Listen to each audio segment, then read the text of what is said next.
எல்லோருக்கும் இனிய தமிழ் புத்தாண்டு நல்வாழ்த்துக்கள். Happy Tamil new year guys. இன்றைக்கி வந்து தடல் புடலாக அப்படியே வந்து ஒரு விருந்து சாப்பாடு மாதிரி சாப்பிட்லாம் அப்படின்னு பிளான் பண்ணி, அதுவும் எங்கள் ஊர் ஸ்டைலில் அவியல், சாம்பார், பொரியல் எல்லாம் பண்ணலான்னு நினச்சேன். ஆனால் அவியல், சாம்பார் தான் பண்ண முடிஞ்சது. பொரியல், பச்சடிலாம் பண்ணணும்னு எல்லாம் காயெல்லாம் வாங்கி வச்சுருந்தேன், ஆனால் செய்ய முடியல. ஸோ அவியல் வந்து எங்கள் ஊர் ஸ்டைலில் சூப்பராக வந்து எங்கள் அம்மா சமைக்கிற மாதிரியே செஞ்சு இந்த மாதிரி தாளிச்செல்லாம் விடணும். வெங்காயம், சின்ன வெங்காயம்லாம் போட்டு தாளித்து விட்டு, அதுக்கப்புறம் நம்ம எங்கள் ஊர் ஸ்டைல் பார்த்திங்கன்னா, சாம்பாரில் வந்து மாங்காய் போடுவோம் இல்லையா? ஸோ மாங்காய்லாம் போட்டு எங்கள் ஊருன்றேன், புதுசாக பார்க்குறவங்களுக்கு தெரியாது, எங்கள் ஊர் திருநெல்வேலி.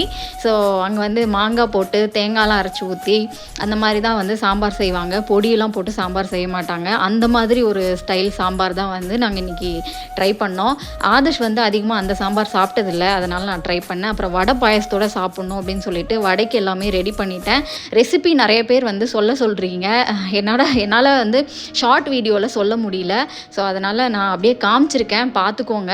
அண்டு அப்பளம், வடை, பாயசம்னு வச்சு சாமி கும்பிட்டு நல்ல விதமாக எல்லோரும் நல்லா இருக்கணும், நாங்களும் நல்லா இருக்கணும்னு எப்பவும் போல் வேண்டிட்டு காக்காய்க்கு வந்து சாப்பாடு வைக்கலாம் அப்படின்னு சொல்லிட்டு காக்காவுக்கு சாப்பாடெலாம் வச்சுட்டு, அதுக்கப்புறம் காக்காவை வந்து அழைச்சிட்டு கூப்பிட்டுட்டு அதுக்கப்புறம் வந்து சாப்பிட உட்காந்துட்டோம் 2 பேருமே. ஆதர்ஷ் வந்து அவியல் வந்து சூப்பராக இருந்ததுன்னு சொன்னாங்க. ஏன்னா அவியல் வந்து தேங்காய் எண்ணெயில் வந்து தாளிப்போம். ஸோ அதனால் அந்த டேஸ்ட் சூப்பராக இருக்கும். ஸோ வடை பாயசத்தோட சாப்பாடு வந்து நல்லா திருப்தியாக 2 பேரும் சாப்பிட்டோம். சாப்பிட்டு முடிச்சுட்டு ஆதர்ஷ் வேறு குட் பேட் அக்லி வந்து புக் பண்ணியிருந்தாங்க.